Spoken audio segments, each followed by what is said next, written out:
Hello dear students. So today we are going to start the last topic of your syllabus and the topic name is stress and management. तो हमने आपके बाकी सारे topics cover किए like we talked about intelligence personality then we also talked few things about learning motivation and memory ठीक है and ये comparatively काफ़ी ना इजी आपको लगेगा एज अ टॉपिक क्योंकि यहाँ पर आपको फैक्ट्स बहुत ज़्यादा नहीं मिलेंगे ठीक है कोई नए फैक्ट्स जैसे बहुत कोई साइकोलॉजिस्ट के बहुत ज़्यादा नाम आपके पास नहीं आएंगे कोई ऐसी टर्मिनोलॉजी नहीं आएगी जो बहुत ही अलग हो जनरल लाइफ में आपने आपके कन्वर्सेशंस में स्ट्रेस टर्म बहुत यूज़ किया होगा ठीक है बस इसको थोड़ा सा साइंटिफिकली हमें पढ़ना है कि हाँ अगर पूछा जाता है तो आंसर राइटिंग के लिहाज से क्या चीज़ें हम वहाँ एज अ कीवर्ड डालें ताकि अच्छा आंसर बन पाए ठीक है now this is something all of you must have experienced ऐसा कुछ है नहीं स्ट्रेस जो आपने कभी एक्सपीरियंस नहीं किया हो मैं नहीं मान सकती कि कोई स्टूडेंट की लाइफ अब तक ऐसी रही हो आप एज ए स्टूडेंट एक कंपटीशन को प्रिपेयर कर रहे हो और आपने कभी स्ट्रेस नहीं एक्सपीरियंस किया हो that is almost not possible ठीक है so here we need to talk about stress as well as its management ठीक है तो स्ट्रेस क्या है क्या कॉमन कॉजेज होते हैं ठीक है एंड कुछ रिलेटेड वहाँ पर कंसर्न जो भी स्ट्रेस से हमारे हो सकते हैं कि हाँ सिम्टम्स क्या होते हैं स्ट्रेस के या कैसे किसी इंडिविजुअल को ये अफेक्ट करता है एंड फाइनली इट्स मैनेजमेंट ठीक है दैट इज़ वेरी इंपॉर्टेंट कि स्ट्रेस हो ही ना ये पॉसिबल नहीं है ठीक है कि मतलब बहुत रेयरली पॉसिबल है नाउ स्ट्रेस होगा क्रिएट होगा उसको मैनेज कैसे किया जाए that is important so being an administrator right now being a student and later on being an administrator आपको स्ट्रेस का सामना करना होगा हाउ टू मैनेज इट आपको इससे कैसे डील करना है कैसे कोप अप करना है ये भी हमें यहाँ पर जानना है तो ये प्रैक्टिकली भी इम्पॉर्टेंट है और काफ़ी सारी चीज़ें आप ऑलरेडी भी जानते होंगे हम न्यूज़पेपर्स में मैगजीन्स में यूट्यूब वीडियोज़ में कई बार पढ़ते हैं देखते हैं कि हाँ ऐसा करेंगे तो आपका स्ट्रेस दूर होगा these are the things which are like useful to manage the stress तो आपको सिंपली उन्हीं चीज़ों को एज ए लाइक पॉइंटर्स में कन्वर्ट करना है ठीक है ना तो काफ़ी सिंपल टॉपिक है लेट्स स्टार्ट इट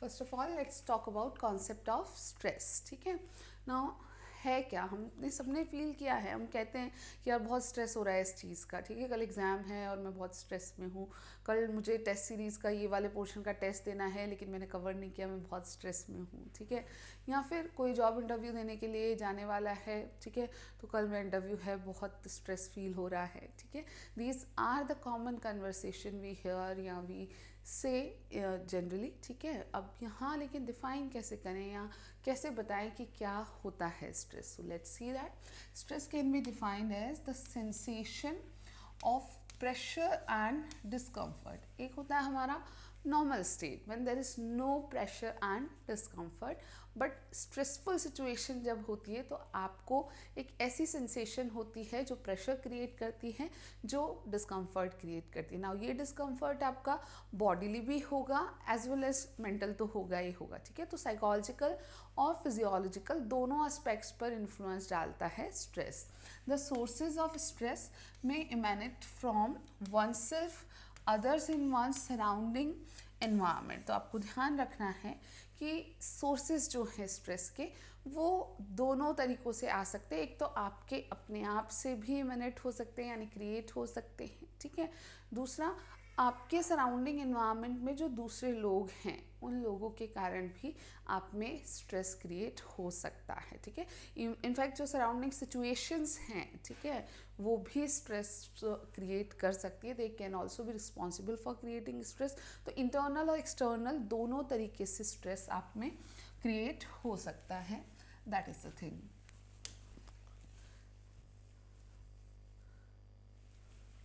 ना stress need not necessarily always be negative this is important कि जनरली वी थिंक कि हाँ स्ट्रेस हो रहा है तो या स्ट्रेस क्रिएट हो रहा है तो दैट इज़ समथिंग निगेट ठीक है बट साइकोलॉजिकली जब इसको स्टडी किया जाता है तो ये माना जाता है कि भाई ये हमेशा ही नेगेटिव इम्पैक्ट डालेगा, ऐसा नहीं होता है, ठीक है।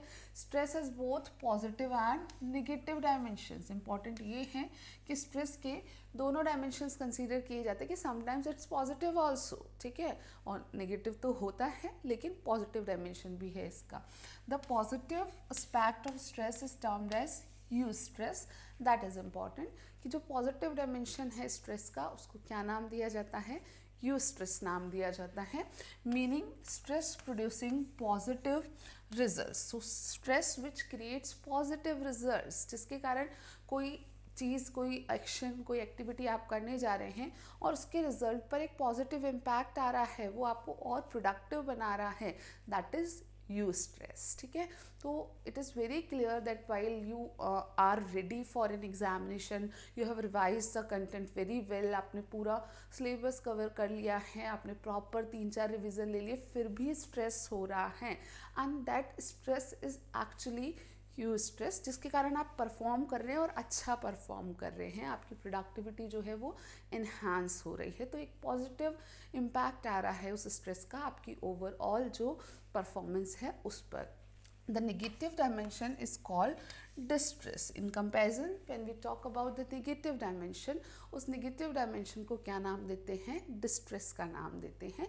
So in general we से stress हो रहा है, लेकिन ऐसा stress जो आपकी परफॉर्मेंस को एक तरीके से डिमिनिश कर रहा है, उस पर नेगेटिव इम्पैक्ट डाल रहा है, दैट इज़ डिस्ट्रेस। कि इतना स्ट्रेस हो रहा है या स्ट्रेस का इतना इम्पैक्ट हो रहा है कि आप जैसा प्रिपेयर कर चुके हो वैसा परफॉर्म नहीं कर पा रहे। जैसे होता है ना कि you have prepared but exam में जाके आपको कुछ याद नहीं आ रहा, आपको इतना स्ट्रेस क्रिएट हुआ कि आपको जो याद था वो भी चीज़ें आपको याद नहीं आ रही हैं, सो that is distress.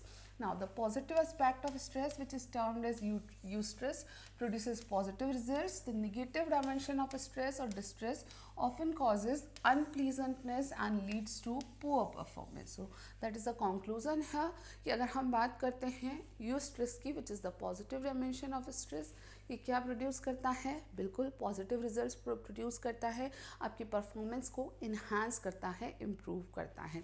while the negative dimension of stress, which is called distress, this often causes unpleasantness, ये बहुत ज़्यादा अनप्लीजेंटनेस क्रिएट कर देता है और इसके कारण इतनी अनप्लीजेंटनेस या इतना डिस्कम्फर्ट क्रिएट होता है कि अल्टीमेटली आपका परफॉर्मेंस जैसा हो सकता है उससे भी डिटोरिएट हो जाता है या it results into a poor kind of performance.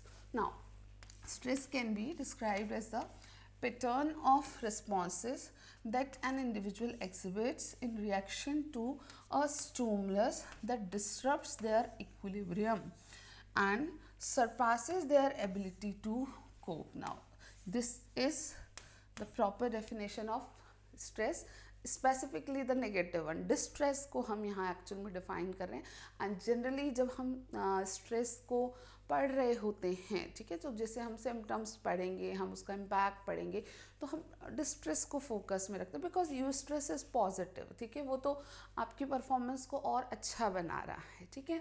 So it can be described as the pattern of responses that an individual exhibits. तो क्या है स्ट्रेस, तो कुछ स्पेसिफिक पैटर्न ऑफ रिस्पॉन्सेज है जो एक इंडिविजुअल दिखाता है, शो करता है इन रिएक्शन टू अ स्टिमुलस। किसके बदले में ये पैटर्न ऑफ रिस्पॉन्सेज आ रहा है या रिएक्शन आ रहा है, reaction to a kind of stimulus. कैसा stimulus, that disturbs their equilibrium. Now this is the key word है, ठीक है, व्हेन यू डिफाइन स्ट्रेस, तो ये आपका कीवर्ड है कि एक ऐसे स्टिमुलस या ऐसी स्टिमुलस सिचुएशन क्रिएट हो रही है जो कि इंडिविजुअल के इक्विलिब्रियम को, again you always need to remember कि हमारा एक फिजियोलॉजिकल इक्विलिब्रियम, एक साइकोलॉजिकल इक्विलिब्रियम जब तक मेंटेन्ड है तब तक सब कुछ अच्छे से हो रहा है, बट समय समय पर अगेन कुछ इंटरनल कॉजेज़ के कारण, कुछ एक्सटर्नल कॉजेज़ के कारण ये इक्विलिब्रियम डिसरप्ट होता है। तो ऐसे स्टिमुलस या ऐसे सिचुएशन जो कि इस इक्विलिब्रियम को डिसरप्ट करती हैं and in fact surpass their ability to cope, और पर्सन की एक जो नॉर्मल एबिलिटी है to cope up with that disruption और दैट डिसइक्विलिब्रियम, उसको भी सरपास कर जाती है, यानी उससे भी ज़्यादा लेवल का डिसरप्शन हो रहा है, आप इजीली कोप अप नहीं कर पा रहे और तब आप जो रिस्पॉन्सेज, जो रिएक्शन क्रिएट करते हैं, आपका बॉडी, आपका ब्रेन जो रिएक्शन वहाँ पर शो करता है, that is named as stress. ठीक है. Now let's talk about nature of stress. Now nature of stress की बात करें तो थोड़ा सा इसका एटामोलॉजिकल मीनिंग पहले हम देखेंगे. So the term stress find its roots in Latin where strictus mean tight और नैरो. तो यहाँ पर लैटिन से ये टर्म आया है स्ट्रेस, जहाँ पर लैटिन टर्म कौन सा है, स्ट्रिक्टस है एक तो, और एक क्या है, स्ट्रिंजियर. ये दोनों लैटिन के वर्ड से ही स्ट्रेस बना है. ना स्ट्रिक्टस मीन्स टाइट और narrow and stringere means tightening. तो ऑलमोस्ट सिमिलर से यहाँ पर मीनिंग है. आपको दोनों वर्ड याद रखने हैं कि इसका एटामोलॉजिकल मीनिंग की बात करें तो ये लैटिन वर्ड्स स्ट्रिक्टस या स्ट्रिंजियर से क्रिएट हुआ है, जहाँ स्ट्रिक्टस का मीनिंग है टाइट और narrow and stringere means tightening. So a sort of tightening in your body and mind. ठीक है, जिसको हम डिस्रप्शन का नाम दे सकते हैं, जिसको डिसइक्विलिब्रियम का नाम दे सकते हैं. Now stressors, if you talk about stressors, they are circumstances that trigger our body's stress response. This is important. You can be asked to tell what are stressors. So simply stressors क्या है, stress causing agents. ठीक है, they are stressors. So they are the circumstances that trigger our body's stress response. तो ऐसी सभी situations, ऐसे सभी circumstances, ऐसे सभी factors जो कि हमारे body का stress response जो है उसको शुरू कराते हैं, उसको trigger कराते हैं, उन्हीं को हम क्या कहते हैं, stressors कहते हैं. Now these situations can include noise, overcrowding, challenging relationships, or the daily commute to school or work. The reaction to external stressors is known as strain. Now see, ये जो stressors हैं उनमें कैसी कैसी सिचुएशंस, कैसी कैसी सर्कमस्टेंसेस इंक्लूड होती हैं, किस तरीके के फैक्टर्स को इंक्लूड किया जाता है. तो इनफैक्ट आसपास कोई बहुत ज़्यादा नॉइज़ हो रही है, that is a kind of stressor. Over crowding है कहीं किसी जगह पर बहुत ज़्यादा, ठीक है, आप वहाँ पर अपने आप को अनईजी फील कर रहे हैं, डिस्कम्फर्ट क्रिएट हो रहा है उस ओवर क्राउडिंग के कारण, तो ये सिचुएशन भी एज अ स्ट्रेसर वर्क कर सकती है. चैलेंजिंग रिलेशनशिप, आपके रिलेशनशिप्स जो भी हम कहें, फैमिली रिलेशनशिप है, लव रिलेशनशिप है, मैरिटल रिलेशनशिप है, उनमें से किसी भी रिलेशनशिप में चैलेंजेस क्रिएट हो रहे हैं, वो स्मूथ नहीं चल रही है, वहाँ इश्यूज़ आ रहे हैं, तो वो भी स्ट्रेस को क्रिएट करने का एक सिचुएशन बन सकता है. और the daily commute to school और वर्क, यहाँ तक कि आप जो डेली स्कूल, कॉलेज या इंस्टीट्यूट या अपने वर्क लाइफ के लिए आप जहाँ भी जा रहे हैं, तो वो डेली जो कम्यूट कर रहे हैं, आप अपने घर से वहाँ तक जा रहे हैं, उस दौरान जो ट्रांसपोर्ट की सर्विसेज हैं वो भी आप में स्ट्रेस रिस्पॉन्स क्रिएट कर सकती हैं. So the reaction to external stressors is known as strain. This is important कि ये सभी स्ट्रेसर्स कैसे हैं, एक्सटर्नल है, भले हम नॉइज़ की बात करें, भले ओवर क्राउडिंग की बात करें, चैलेंजिंग रिलेशनशिप्स की बात करें या डेली कम्यूट की बात करें, ये एक्सटर्नल स्ट्रेसर्स हैं और इनके लिए जो हमारी बॉडी का रिएक्शन है उसको पर्टिकुलरली एक नाम दिया जाता है, that is strain. So if you are asked what is strain in context to stress, ये पूछा जा सकता है. So the reaction to external stressor is known as strain. These are some examples of external stressors.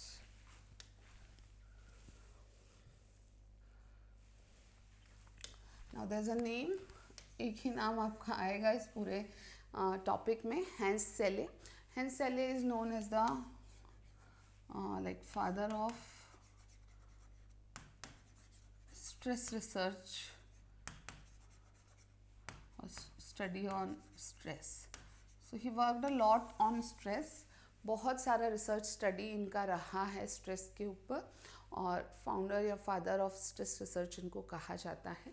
So he defined stress in which manner. So see, he defined stress as the non-specific response of the body to any demand for change. तो यहाँ एक हम कहें दूसरे तरीके से define किया है इन्होंने स्ट्रेस को. ये कह रहे हैं नॉन स्पेसिफिक रिस्पॉन्स, कोई स्पेसिफिक रिस्पॉन्स नहीं है, ठीक है. कैसा है, एक नॉन स्पेसिफिक रिस्पॉन्स है हमारी बॉडी का to any demand for change. ठीक है, जब ये रिस्पॉन्स कब क्रिएट होता है, जब हमारे बॉडी में कोई डिमांड क्रिएट हो रही है चेंज के लिए, ठीक है। तो आसपास के सिचुएशन से वो डिमांड क्रिएट हो सकती है, अगेन कुछ इंटरनल फैक्टर्स से भी वो डिमांड क्रिएट हो सकती है। बट सडन चेंज की जो डिमांड है जब वो क्रिएट हो रही है, तब हमारी बॉडी कुछ नॉन स्पेसिफिक रिस्पॉन्सेस शो करती है, और उस नॉन स्पेसिफिक रिस्पॉन्सेस के सेट को ही इन्होंने स्ट्रेस का नाम दिया है। In other words, regardless of the cause of the threat, individuals will react with the same physiological pattern of reactions. तो यहाँ हम ये भी कंसीडर कर सकते हैं कि कॉज ऑफ द थ्रेट यानी जो स्ट्रेस कॉजिंग सिचुएशन है उसको हम कंसीडर ना करें कि कैसा भी हो, ठीक है, किसी भी इंटरनल हो एक्सटर्नल में से कोई सा भी हो या इंटरनल में से भी कोई सा भी हो, individuals will react with the same physiological pattern of reaction. उसकी बॉडी एक स्पेसिफिक्स हम कहें कि फिजियोलॉजिकल रिएक्शन के सेट को दिखाती है, ठीक है ना। सो यहाँ आप कंसीडर कर सकते हैं कि इस चीज़ को भी कह सकते हैं कि कॉज ऑफ थ्रेट कोई सा भी हो, स्ट्रेसर कोई सा भी हो, जो फैक्टर है जो स्ट्रेस क्रिएट कर रहा है वो कोई सा भी हो, लेकिन इंडिविजुअल का रिएक्शन जो है वो कुछ विशिष्ट प्रकार के कुछ हम कहें कि फिजियोलॉजिकल पैटर्न या रिएक्शंस के रूप में होता है, जो अगेन वो भी एक सेट ऑफ रिएक्शन है, इतना स्पेसिफिक नहीं है कि सिर्फ ये दो चीज़ें ही होंगी, ठीक है। हम अभी देखेंगे सिम्टम्स ऑफ स्ट्रेस में तो बहुत सारी चीज़ें हैं, उनमें से कुछ रिएक्शंस या कुछ रिस्पॉन्स देखने को मिल सकते हैं।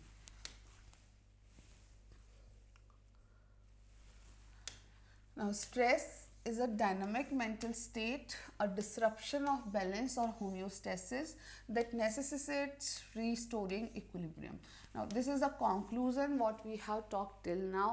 उसको conclude करके हम इन दो लाइन में लिख सकते हैं कि stress है क्या, एक डायनामिक मेंटल स्टेट हम इसको कंसीडर कर सकते हैं, एक डिसरप्शन ऑफ बैलेंस या होम्योस्टेसिस या डिसरप्शन ऑफ इक्विलिब्रियम है, दैट नेसेसिटेट्स रिस्टोरिंग इक्विलिब्रियम, ठीक है। अब यहाँ पर नेसेसिटी क्या बन जाती है, सिचुएशन ऐसी क्रिएट होती है कि person has to restore the equilibrium state anyhow, तब तो सक्सेसफुली वो अपनी लाइफ की एक्टिविटीज़ को कैरी ऑन कर पाएगा। लेकिन अगर ये इक्विलिब्रियम, ये होम्योस्टेसिस वो वापस मेंटेन नहीं कर पाता है तो उसकी ऑल ओवर लाइफ की जो एक्टिविटीज़ हैं उस पर किसी ना किसी फॉर्म में एक इफ़ेक्ट देखने को मिलेगा इस स्ट्रेस का, ठीक है। It encompasses all environmental and personal events that challenge or jeopardize a person's well-being. अब इसमें जो है क्या क्या इंक्लूडेड है, क्या क्या शामिल है, so all the environmental and personal events, again the same things, internal and external दोनों कॉजेज, दोनों फैक्टर्स यहाँ पर शामिल हैं जो कि चैलेंज करते हैं, जो कि जेओपार्डाइज करते हैं एक इंडिविजुअल के वेलबींग को, या एक तरीके से थ्रेट क्रिएट करते हैं एक इंडिविजुअल के वेलबींग को।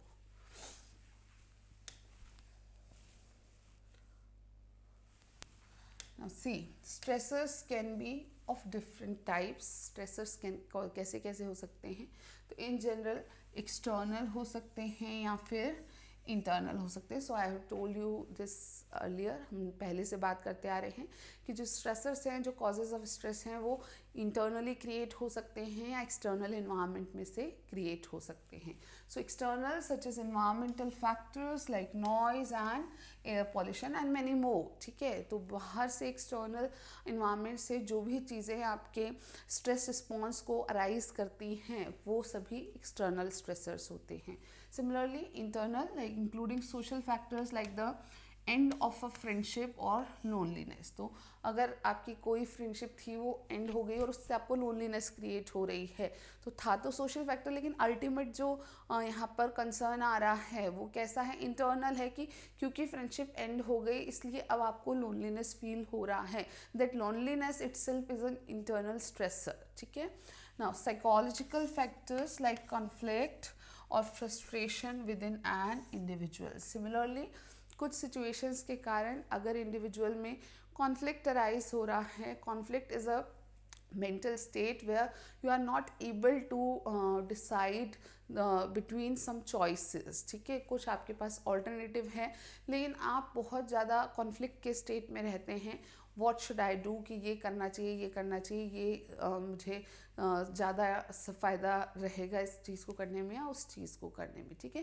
तो कॉन्फ्लिक्टिंग सिचुएशन भी हम सभी फील करते हैं। तो ये अगेन एक स्पेसिफिक मेंटल स्टेट होती है जहाँ पर दो ऑपोजिट ऑल्टरनेटिव्स जो हैं वो आपको डिसाइड करने में प्रॉब्लम होती है कि इनमें से किसे चूज़ करना चाहिए, ठीक है। Similarly frustration is also a psychological factor. Frustration क्या है? So it is a result of blocking of your needs, ठीक है। जब आपकी कोई नीड्स हैं जो आप चाहते हैं फुलफ़िल हो जाएं, लेकिन वो फुलफ़िल नहीं हो पा रही हैं, आप बार बार एफ़र्ट कर रहे हैं, आप ट्राई कर रहे हैं, लेकिन आपकी नीड फुलफ़िलमेंट नहीं हो पा रही है, तो जो आपकी हम कहें कि साइकोलॉजिकल स्टेट क्रिएट होती है, that is the state of frustration. तो ये फ्रस्ट्रेशन और कॉन्फ्लिक्ट भी अपने आप में इंटरनल स्ट्रेसर्स की तरह वर्क कर सकते हैं। Now, people's experiences of stress can also differ in terms of, now लोग जो stress experience करते हैं वो अलग अलग तरीके का एक्सपीरियंस कर सकते हैं, और किस टर्म में ये अलग अलग होता है, क्या डिफरेंसेस किस कॉन्टेक्स्ट में हो सकते हैं। तो एक तो इंटेंसिटी के कॉन्टेक्स्ट में डिफरेंस हो सकता है। They can be people like who are like experiencing low level of stress, and there can be people who are experiencing high level of stress. In fact ये भी हो सकता है कि स्ट्रेसर सिमिलर है, ठीक है।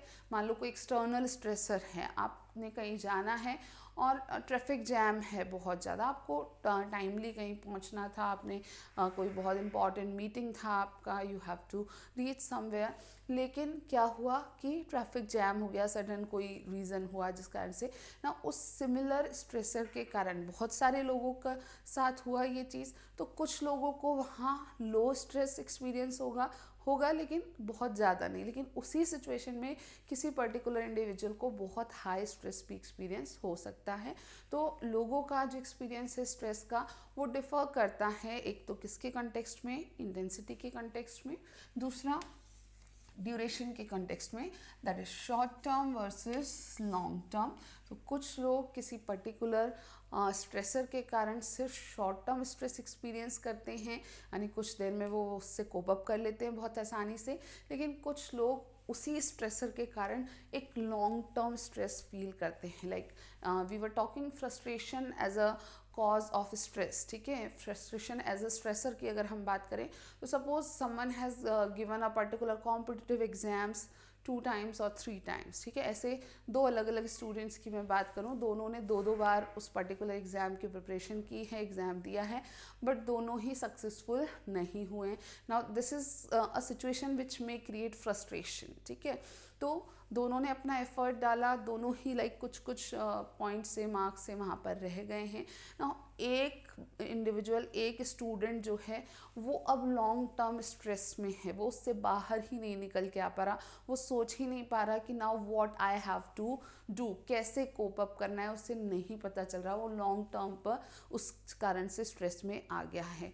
दूसरा स्टूडेंट जो है, सपोज स्टूडेंट बी जो है, वो कुछ दिन 2-3 दिन 4 दिन बहुत स्ट्रेस में रहा, but finally he has like thought और समथिंग कि भाई नहीं, मेरे से अगर ये एग्ज़ाम नहीं हो रहा है तो let me find out the reasons कि मुझसे क्यों नहीं हो पा रहा है, क्या मेरी कमियां रही, क्या मुझे किसी दूसरे एग्ज़ाम की तैयारी करनी चाहिए, या मुझे कंपटीशन छोड़ के कोई दूसरी चीज़ देखनी चाहिए। Now he has worked upon himself, वो कॉजेज़ को फाइंड आउट कर रहा है, अपने आप पर वर्क कर रहा है, and finally he is out of that stress, ठीक है। तो सिंपली आपको याद रखना है कि ड्यूरेशन के कॉन्टेक्स्ट में भी डिफरेंसेस होते हैं। कुछ लोग शॉर्ट टर्म के लिए स्ट्रेस एक्सपीरियंस करते हैं, जबकि कुछ लोग सिमिलर स्ट्रेसर के लिए ही लॉन्ग टर्म के लिए स्ट्रेस एक्सपीरियंस कर सकते हैं। Now next one is complexity. See complexity is simple versus complex. Now ये भी सिमिलर सी बात है कि किसी पर्टिकुलर सिचुएशन या स्ट्रेसर के कारण एक पर्सन जो स्ट्रेस एक्सपीरियंस कर रहा है वो सिंपल है, अगेन अगर सिंपल है तो जल्दी वो उससे कोप अप कर लेगा, बट किसी दूसरे इंडिविजुअल में उसी स्ट्रेसर के कारण बहुत complex level of stress create हो रहा है। Now next one is predictability. So unexpected versus expected. So कई बार जो है स्ट्रेस हमें बिल्कुल अनएक्सपेक्टेडली क्रिएट हो जाता है, again the stressor can be unexpected, and sometimes it is expected. Now जिस दिन आपका एग्ज़ाम है, ठीक है, उस एग्ज़ाम के जैसे जैसे आप नज़दीक आते जाते हो दैट इज़ एक्सपेक्टेड स्ट्रेस, ठीक है, आपको स्ट्रेस का लेवल थोड़ा सा बढ़ता होता है। तो यहाँ प्रोडिक्टेबिलिटी है कि भाई हाँ, अगर आपने बिल्कुल कोर्स पूरा नहीं किया, आपका रिवीजन नहीं हुआ, सिलेबस कवर अप नहीं हुआ, तो वो एक्सपेक्टेड स्ट्रेस है कि वो स्ट्रेस जो है एग्ज़ाम की डेट नज़दीक आने पर बढ़ता ही जाएगा। बट कुछ सडन इवेंट्स हो सकते हैं किसी की लाइफ में, लाइक कोई रिलेशनशिप का सडन एंड हो जाना, ठीक है, या फिर कोई सपोज ट्रॉमेटिक इवेंट किसी की लाइफ में हो जाना, so they may create unexpected sort of stress, ठीक है।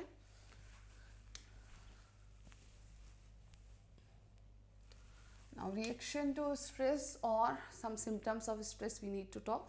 तो बहुत सारे अलग अलग तरीके के सिम्टम्स होते हैं स्ट्रेस के, कोई ज़रूरी नहीं है कि स्पेसिफिक टाइप ऑफ सिम्टम ही किसी पर्सन में आए, वेरिएबिलिटी होती है, ठीक है ना। कुछ लोगों में बहुत ज़्यादा फिजियोलॉजिकल सिम्टम्स दिख सकते हैं, कुछ लोगों में फिजियोलॉजिकल सिम्टम्स कम दिखते हैं, अफेक्टिव सिम्टम्स ज़्यादा दिखते हैं, कुछ में चारों टाइप ऑफ सिम्टम्स आ सकते हैं।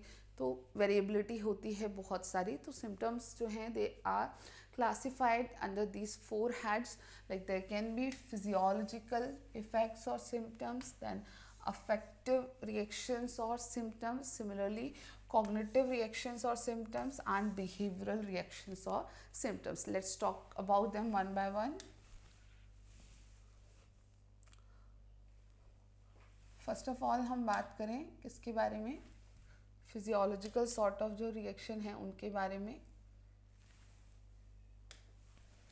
सो फिजियोलॉजिकल रिएक्शन या फिजियोलॉजिकल सिम्टम्स, ठीक है, एक ही बात यहाँ पर आपको कंसीडर करनी है।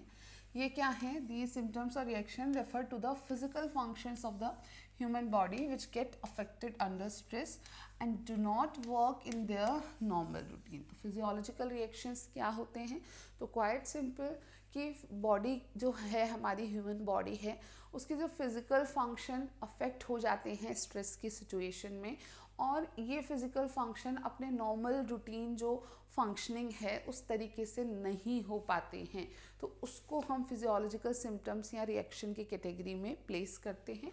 The reaction which commonly occur in an individual in relation to stress are. Now जो फिजियोलॉजिकल रिएक्शंस कॉमनली हमें देखने को मिलते हैं वो क्या क्या है। So first thing is rapid pounding of heart and pulse. तो आपका हार्ट बीट जो है, आपका पल्स रेट जो है वो नॉर्मल रूटीन से अलग हो जाता है। कैसा हो जाता है, हाई हो जाता है, बहुत रैपिड हो जाता है। Then the second thing is muscles becoming tense. आपको आपके मसल्स में एक टेंस्ड सा फीलिंग क्रिएट होता है, आपकी मसल्स आपको बहुत रिलैक्स्ड की जगह टेंस्ड सी फील हो सकती हैं। The next thing is dryness of the throat or mouth. Similarly, stress situation में हमारे एक symptoms dryness of throat and mouth भी होता है, खासकर जो sudden stressors create होते हैं, sudden external कोई situation create हुई तो sudden आपका जो throat है, mouth है, वो बिल्कुल dry feel करता है. This is also one of the physiological symptom. Then feeling sick in the stomach. Colloquially it is referred to as butterflies in the stomach. कहते हैं ना पेट में चूहे कूदना कहते हैं, ठीक है, वो तो भूख लगने को कहते हैं, बट पेट में कुछ बटरफ्लाइज जो हैं वो आपके हो रही हैं तो कहते हैं भाई कुछ अजीब सा फील हो रहा है पेट में, ठीक है। So basically stomach is not feeling well, आपको इंटरनली कुछ अजीब सा लगता है कि कुछ चल रहा है, कुछ हो रहा है which is like not normal, जो कि आपको एक डिसरप्शन का फील कराता है। सिमिलरली ट्रैम्बलिंग, आपका बॉडी जो है वो नॉर्मली जैसे रिलैक्स्ड रहता है वैसे ना रह के सडन ट्रैम्बल करने लग जाए, that is also a physiological reaction of stress sometimes.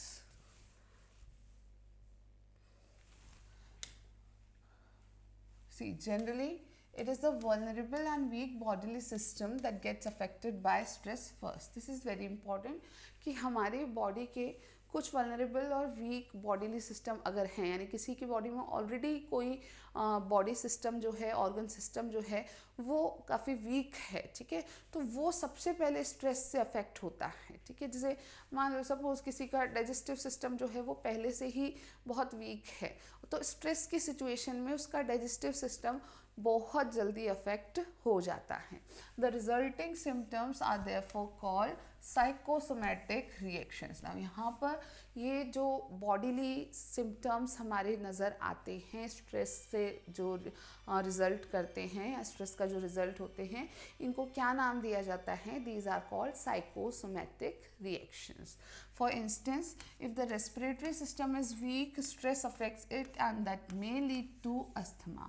अब किसी इंडिविजुअल का अगर रेस्पिरेटरी सिस्टम बहुत वीक है तो उस केस में स्ट्रेस उसको अफेक्ट करेगा। जब उसे सीवियर स्ट्रेस हो रहा है किसी स्ट्रेसर सिचुएशन के कारण, तो स्ट्रेस उस रेस्पिरेटरी सिस्टम को अफेक्ट करेगा and in fact it may lead to asthma.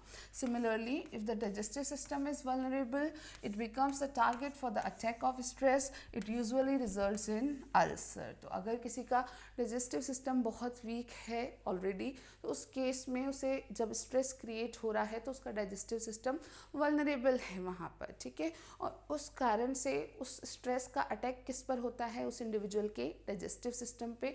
और अगर लॉन्ग टर्म के लिए स्ट्रेस है, क्रॉनिक स्ट्रेस अगर क्रिएट हो रहा है, then it may result into ulcer in the body, ठीक है.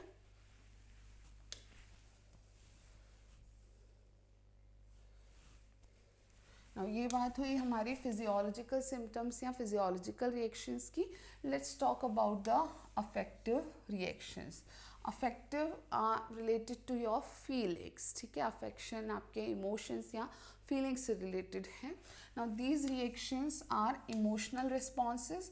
People suffering from stress get affected quickly and manifest symptoms of anxiety, depression, anger, irritability and having poor control over the emotions. तो simply जिन लोगों में stress के कारण affective reactions create होते हैं या मैक्सिमम लोगों में जब स्ट्रेस क्रिएट होता है तो कुछ ना कुछ एसोसिएटेड अफेक्टिव या इमोशनल रिएक्शंस भी वो प्रेजेंट करते हैं, शो करते हैं या एग्जिबिट करते हैं.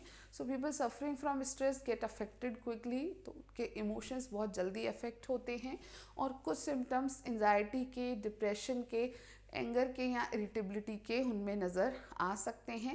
एंड सबसे इम्पॉर्टेंट यहाँ होता है having poor control over the emotions. जब हमारा स्ट्रेस फुल सिचुएशन से सामना होता है, कोई स्ट्रेसर हमारे सामने क्रिएट हुआ, हमारी बॉडी को, हमारे ऑल ओवर साइकोलॉजिकल स्टेट को वो इन्फ्लुएंस करता है, तो इंडिविजुअल का अपने इमोशंस पर जो कंट्रोल है वो कमज़ोर हो जाता है, वो एक प्रॉपर कंट्रोल नहीं रह पाता है. Now, there are some cognitive reactions or cognitive symptoms. This category of reactions to stress includes the following. Again, cognitive जो आपकी थॉट प्रोसेस को इन्फ्लुएंस करेंगे, ऑल ओवर आपकी अंडरस्टैंडिंग को, थॉट को, आपकी नॉलेज सीकिंग प्रोसेस को जो इन्फ्लुएंस करेंगे, दे आर कॉग्निटिव सिम्टम्स और cognitive reactions. And that is true कि स्ट्रेस सिचुएशन में आप में कॉग्निटिव सिम्टम्स भी देखने को मिलते हैं. या कोई इंडिविजुअल जब स्ट्रेस एक्सपीरियंस कर रहा है, उसमें स्ट्रेस रिस्पॉन्स आ रहा है, तो उसके कॉग्निशन पर भी वो स्ट्रेस इम्पैक्ट डालता है. लाइक ही और शी में एक्सपीरियंस पुअर कॉन्सेंट्रेशन. जब आप स्ट्रेस एक्सपीरियंस कर रहे हैं तो आपका कॉन्सेंट्रेशन उतना अच्छा नहीं रहता है जितना कि एक नॉर्मल सिचुएशन में आपका होता है. Then inability to learn anything new with same speed and efficiency. Similarly जो आपका लर्निंग का एबिलिटी है, जो स्पीड है या जो आपका एफिशिएंसी है लर्निंग का, वो सेम नहीं रहता है जो एक नॉर्मल इक्विलिब्रियम वाली स्टेट में आप होते हैं उस समय होता है. तो similarly you need to remember that while someone experiences stress, तो उसका लर्निंग का जो स्पीड है, उस ऊपर डेफिनेटली कुछ ना कुछ इम्पैक्ट आता है। जो नॉर्मल सिचुएशन में उसका लर्निंग का स्पीड है और स्ट्रेसफुल सिचुएशन में लर्निंग का स्पीड है वो डिफ़र करते हैं।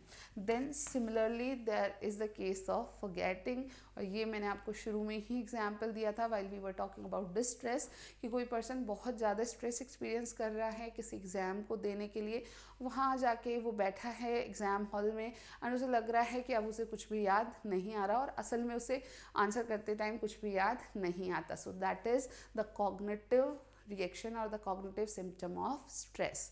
Now inability to take proper decision that too in time, साथ ही एक जो आपको सिम्टम देखने को मिलता है that the individual is not able to take proper decision that too in time, यानी विद इन टाइम आप कोई प्रॉपर डिसीजन लेने में एबल नहीं हो पाते हैं जो आप अदरवाइज ले लेते, लेकिन क्योंकि आप स्ट्रेस को एक्सपीरियंस कर रहे हैं इसलिए आप उस पर्टिकुलर सिचुएशन में कोई डिसीजन नहीं ले पा रहे हैं।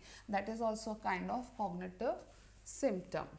सिमिलरली देयर इज़ कन्फ्यूज़न, तो कन्फ्यूजन्स ज़्यादा क्रिएट होते हैं।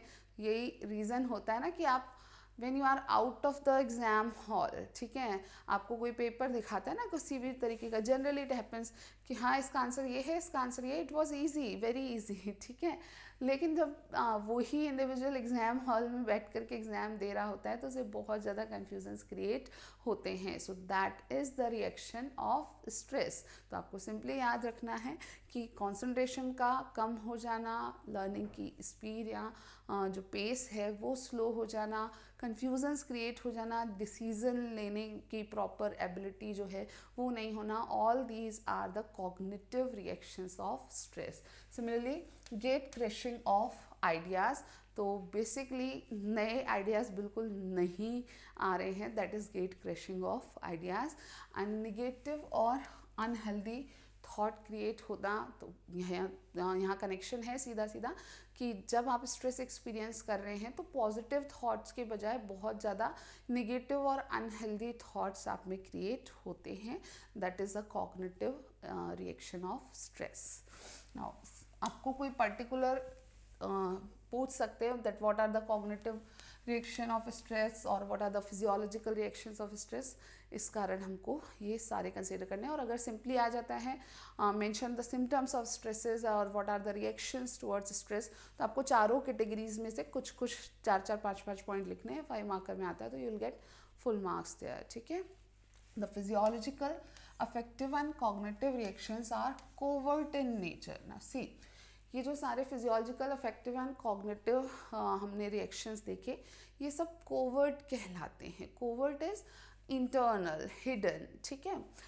इन other words they take place within the individual, तो again within the individual हो रहे हैं, इंटरनली हो रहे हैं, तो इनको कोवर्ट नेचर का माना जाता है। But the behavioral reaction, the fourth category of reactions or symptoms, it is called behavioral. They are overt, which means that they take place outwardly. तो behavioral symptoms या behavioral reactions किसी के external behavior में easily देखने को मिलते हैं। They are overt, so they are exhibited easily. तो ये कौन कौन से होते हैं? Let's see.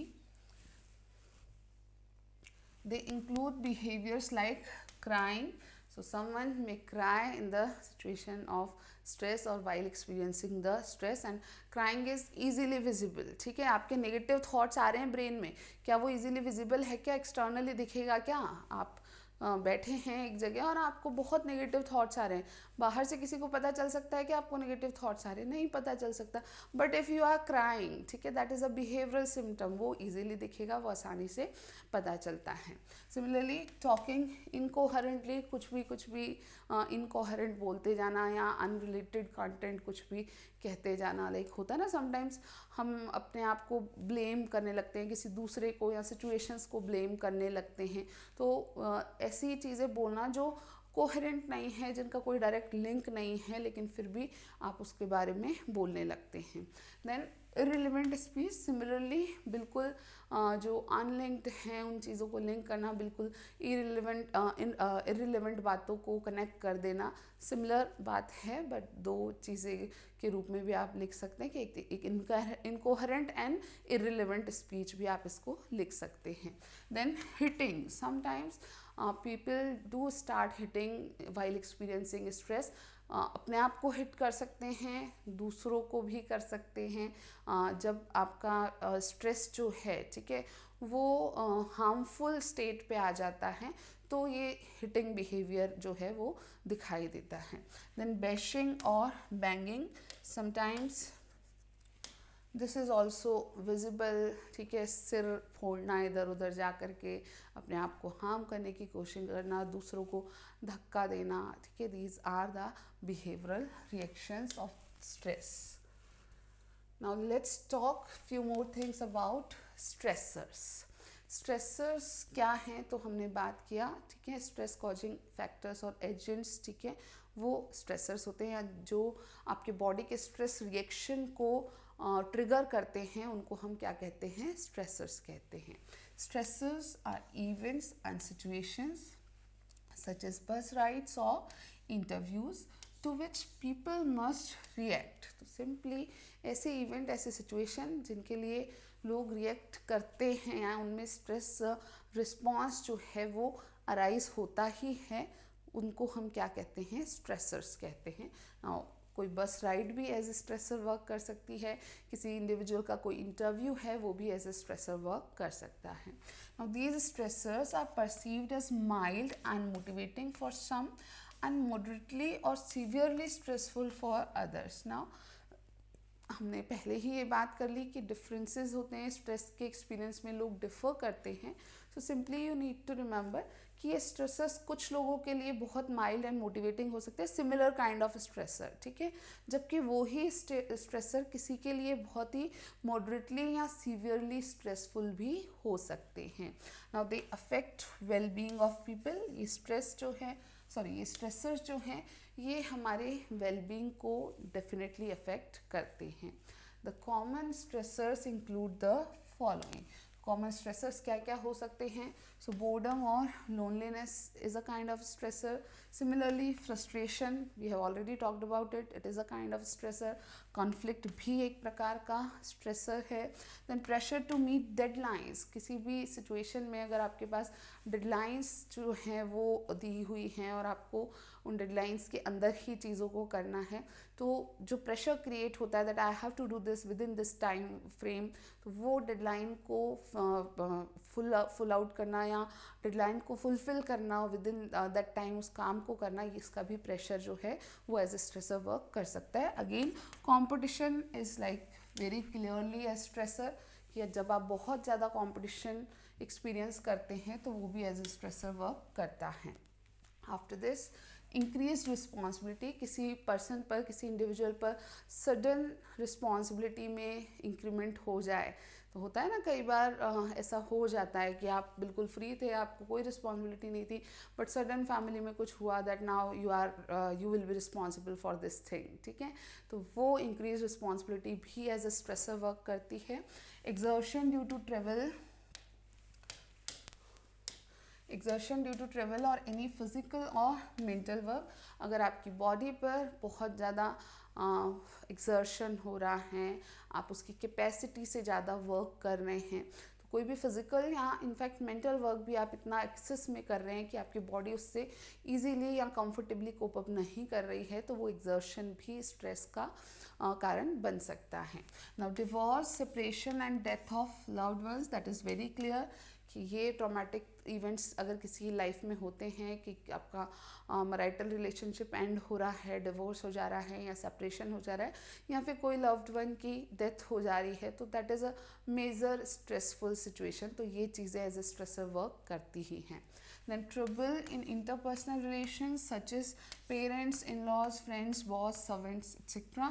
आपके जो भी इंटरपर्सनल रिलेशनशिप्स हैं, बहुत सारे हमारे सबके ऐसे रिलेशनशिप्स होते हैं, हमारे पेरेंट्स के साथ, हमारे इन लॉज के साथ में, फ्रेंड्स के साथ में, इनफैक्ट बॉस के साथ में, या किसी के जो एम्प्लॉयज़ हैं, सर्वेंट्स हैं, उनके साथ में भी हमारे इंटरपर्सनल रिलेशंस होते हैं। अगर इनमें कोई भी ट्रबल क्रिएट हो रहा है, रिलेशनशिप डिस्टर्बेंसेस क्रिएट हो रहे हैं, it may also work as a stressor. Similarly loss of one self prestige, image और स्टेटस। अगर आपको ये फील होता है कि मेरी खुद की जो प्रेस्टीज है, मेरी इमेज है, स्टेटस है, उसको किसी कारण से लॉस हो रहा है या उस पर एक नेगेटिव इम्पैक्ट आ रहा है, तो वो फीलिंग भी कि हाँ, now I'm not having good prestige, now my image has deteriorated in front of other people, या मेरा स्टेटस जो है वो अब उतना अच्छा नहीं है लोगों के सामने, तो वो भी एज अ स्ट्रेसर वर्क कर सकता है। Now, losses in one's profession or studies or business etc. So that is also simple कि अगर आपको आपके प्रोफेशन में, आपके स्टडी में, अगर आप कोई बिजनेस पर्सन हैं तो बिजनेस में किसी भी तरीके के लॉसेस अगर हो रहे हैं तो वो भी स्ट्रेसर है। Then retirement itself can also work as a stressor for some people. In fact, for maximum of people it works as a stressor. Again, किसी के लिए ये एक बहुत लॉन्ग टर्म स्ट्रेसर हो सकता है, किसी के लिए शॉर्ट टर्म हो सकता है, किसी के लिए इसकी इंटेंसिटी हाई हो सकती है, किसी के लिए लो हो सकती है। Then lack of freedom and privacy, this can also work as a stressor कि अगर आपकी फ्रीडम और प्राइवेसी आपको नहीं मिल रही है, आपको बहुत ज़्यादा हम कहें कि रोका जा रहा है, आपको बिल्कुल किसी चीज़ में भी प्राइवेसी नहीं दी जा रही, specifically in case of families ये होता है, तो वहाँ भी अगर आपको लगता है कि नहीं, ये तो मुझे फ्रीडम मिलनी ही चाहिए, या ये तो मेरी प्राइवेसी है, ये मैं क्यों शेयर करूँ किसी से, तो वो सिचुएशन भी एज अ स्ट्रेसर वर्क कर सकती है। Then sexual difficulties and guilt feelings sometimes, कुछ लोगों की लाइफ में कुछ सेक्सुअल डिफ़िकल्टीज़ या अबनॉर्मलिटीज़ हो सकती हैं और उस कारण से रिलेटेड गिल्ट फीलिंग अराइज होती है और वो भी एज अ स्ट्रेसर वर्क कर सकती है। Then changes in the financial status, specifically जब आपका फाइनेंशियल स्टेटस लो से हाई से लो होता है, ठीक है, तो वो सिचुएशन जो है कुछ केसेस में हो सकती है एंड वो definitely as a stressor work करती है ना। ऐसा नहीं कि आपको ऐसे पॉइंट टू पॉइंट 15 के 15 ऐसे के ऐसे सीक्वेंस में याद रखने हैं। आपको अगर स्ट्रेसर्स आते हैं, अगर 5 मार्क्स में आ जाते हैं तो आप इनमें से जितने लिखोगे अच्छी बात है, डिफाइन करोगे उसको, और जितने लिख सकते हो उतने लिखोगे। बाकी 2 मार्क में आता है, simply you have to define and you can name any 3, 4, 5 of them. Okay,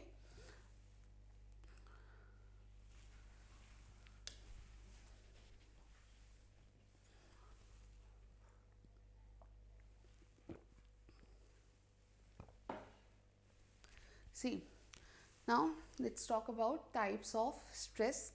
तो स्ट्रेस कैसे कैसे टाइप का हो सकता है इसके बारे में भी कुछ चीज़ें बताई गई हैं। सो ये 3 कैटेगरी के स्ट्रेस की बात करेंगे। First one is physical and environmental stress, then there is psychological stress and then there is social stress. Now it is quite clear कि स्ट्रेस का जो कॉज है, जो स्ट्रेसर है, वो कहाँ से क्रिएट हो रहा है, उसके बेसिस पर ही ये टाइप्स ऑफ स्ट्रेस बताए गए हैं।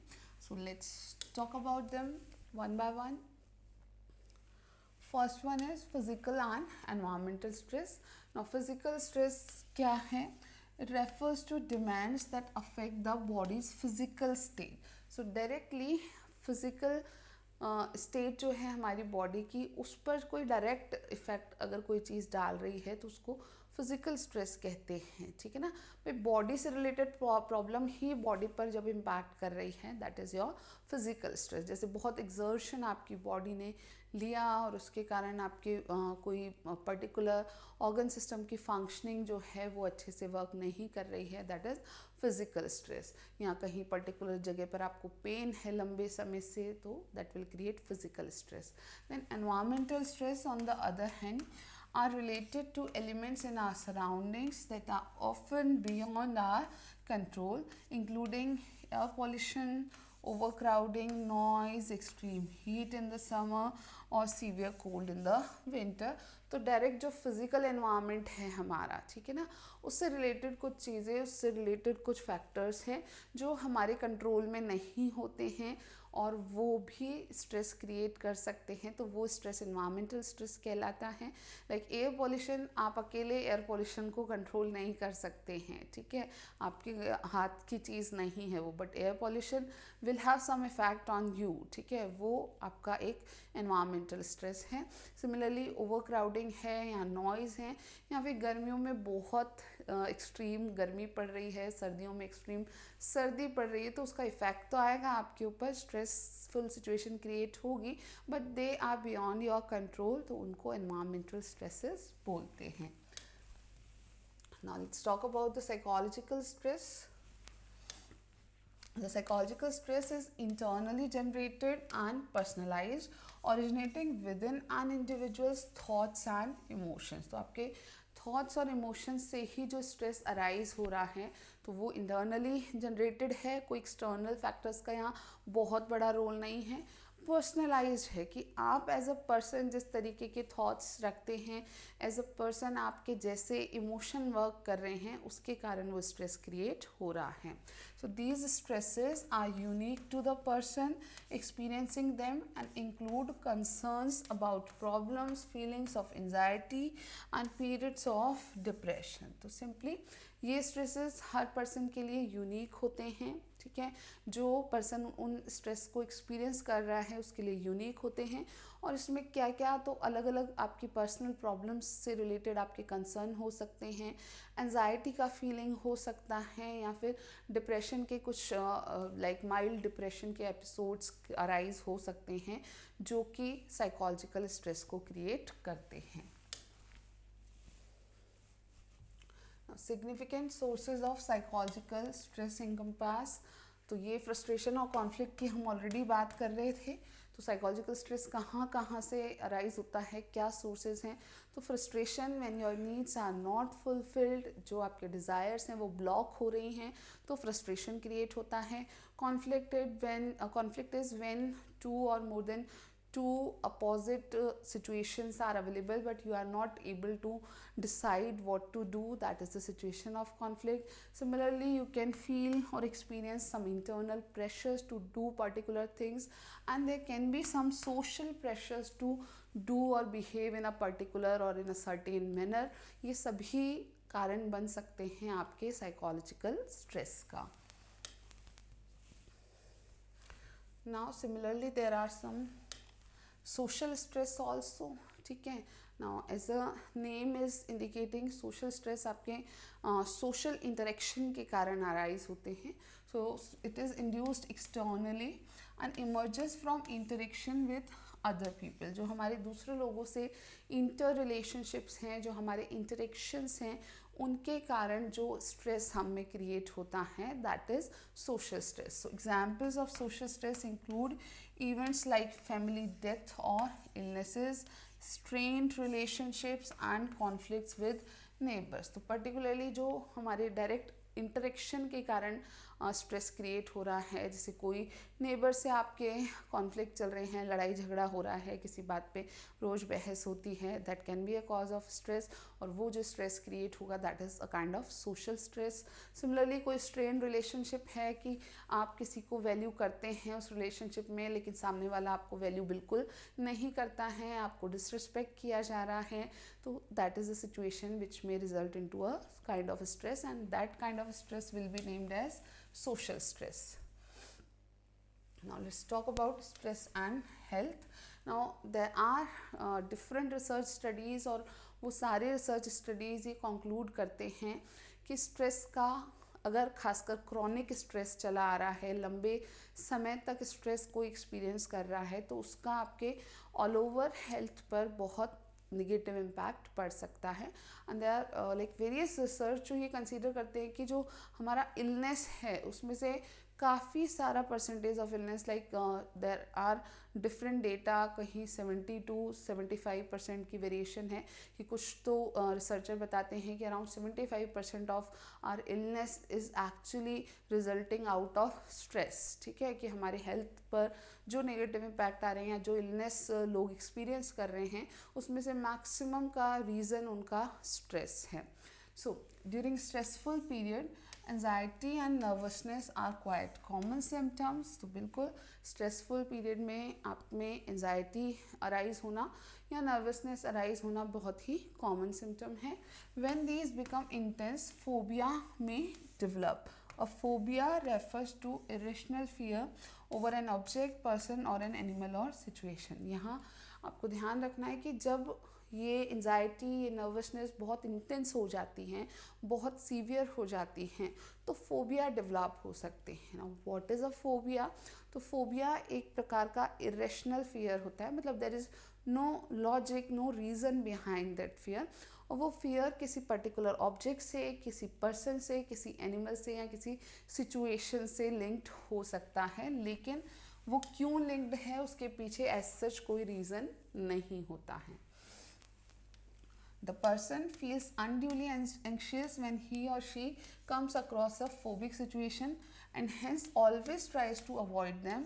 Some of the common phobias are, तो एक person जो है वो बहुत anxious feel करता है जब वो उस फोबिक सिचुएशन या जो भी चीज़ उसमें फोबिया क्रिएट कर रही है उससे उसका सामना होता है। तो और वो इंडिविजुअल उस सिचुएशन को, उस ऑब्जेक्ट को हमेशा अवॉइड करने की कोशिश करता है ना। कॉमन फोबियाज़ की बात करें तो दो तरीके के फोबिया सबसे ज़्यादा कॉमन है। एक कहलाता है सोशल फोबिया और एक कहलाता है claustrophobia. Again there are variety of phobias, ठीक है ना। किसी भी पर्टिकुलर ऑब्जेक्ट से भी फोबिया हो सकती है, किसी पर्टिकुलर एनिमल से फोबिया क्रिएट हो सकता है, बट ये सबसे कॉमन है ये दो कैटेगरी। सोशल फोबिया क्या है? सो fear of addressing public audience, that is a kind of stage fear. आपका बहुत बड़ी सोशल गैदरिंग में या पब्लिक में प्रेजेंट होना ही एक फोबिया जो है वो क्रिएट कर सकता है। या किसी पब्लिक को एड्रेस करना, जैसे कि बहुत सारे बड़ी क्लासरूम है, उस क्लासरूम में सामने जा कर के बोलना या स्टेज पर जा कर के कोई पर्टिकुलर चीज़ को प्रेजेंट करना, वो चीज़ से, वो सिचुएशन से फोबिया हो सकता है, which is called social phobia. Similarly there can be claustrophobia, that is fear of close spaces. कुछ लोगों को क्लॉस्ट्रोफोबिया होता है और वो लोग कोई भी क्लोज स्पेस पर कंफर्टेबली नहीं रह पाते, जैसे लिफ्ट में या कोई ऐसा बंद सी जगह हो, वहाँ पर उनको बिल्कुल भी कंफर्ट नहीं होता है, या they try to avoid that kind of situation. वहाँ पर होने पर उनमें बहुत नर्वसनेस क्रिएट होने लगती है।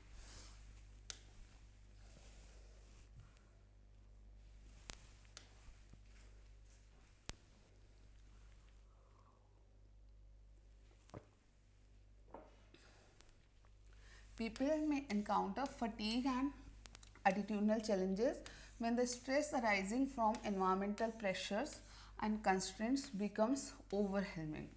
तो लोगों को फटीग और एटीट्यूडनल चैलेंजेस जो हैं वो भी हो सकते हैं जब स्ट्रेस जो है वो एनवायरमेंटल प्रेशर से आ रहा है या एनवायरमेंटल कोई ऐसे बैरियर्स क्रिएट हो रहे हैं उनसे आ रहा है, और ये बहुत ही ज़्यादा इम्पैक्ट डाल रहा है, बहुत ओवरवेलमिंग सिचुएशन में क्रिएट हो रहा है with insufficient support from family and friend. Now this is important कि साथ ही क्या है, आपको स्ट्रेस अराइज हो रहा है एनवायरमेंटल प्रेशर से, एनवायरमेंटल बैरियर्स से, और उसी सिचुएशन में there is no support from your family and friends. Now this matters a lot कि वाइल यू एक्सपीरियंस स्ट्रेस, से कोप अप करने के लिए आपके फैमिली का सपोर्ट या आपके फ्रेंड्स जो हैं उनका सपोर्ट बहुत यूज़फुल होता है। But someone who is not having that support from family and friends, तो उस सिचुएशन में वो इन्वायरमेंटल प्रेशर और स्ट्रेस जो है वो फटीग भी क्रिएट करेगा इंडिविजुअल में, और उसमें बहुत सारे नेगेटिव एटीट्यूड्स भी अराइज हो जाते हैं। Now physical exhaustion becomes evident through symptoms like chronic fatigue, weakness and diminished energy।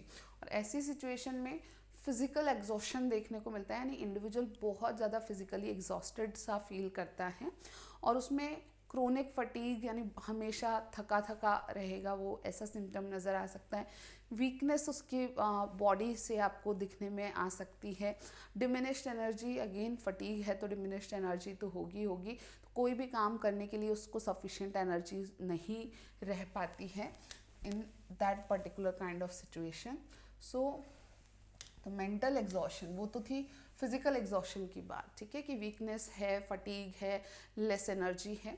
Mental exhaustion manifest as irritability, anxiety, a sense of helplessness and feelings of hopelessness. Similarly जो psychological exhaustion है इस individual का, वो उसमें maximum time irritability show होती है कि वो किसी भी सिचुएशन में, किसी भी स्थिति में आपको इरिटेटेड ही नज़र आता है, काफ़ी एंशियस रहता है। ही और शी में have a sense of helplessness, उसको लगता है आई एम वेरी हेल्पलेस और कोई भी चीज़ करने में मैं सक्षम नहीं हूँ। And similarly a feeling of hopelessness can be there, और ये जो होपलेसनेस की फीलिंग है वो एक्सट्रीम नेगेटिविटी की ओर उसको लेके जाती है या पेसिमिज्म उसमें क्रिएट करती है।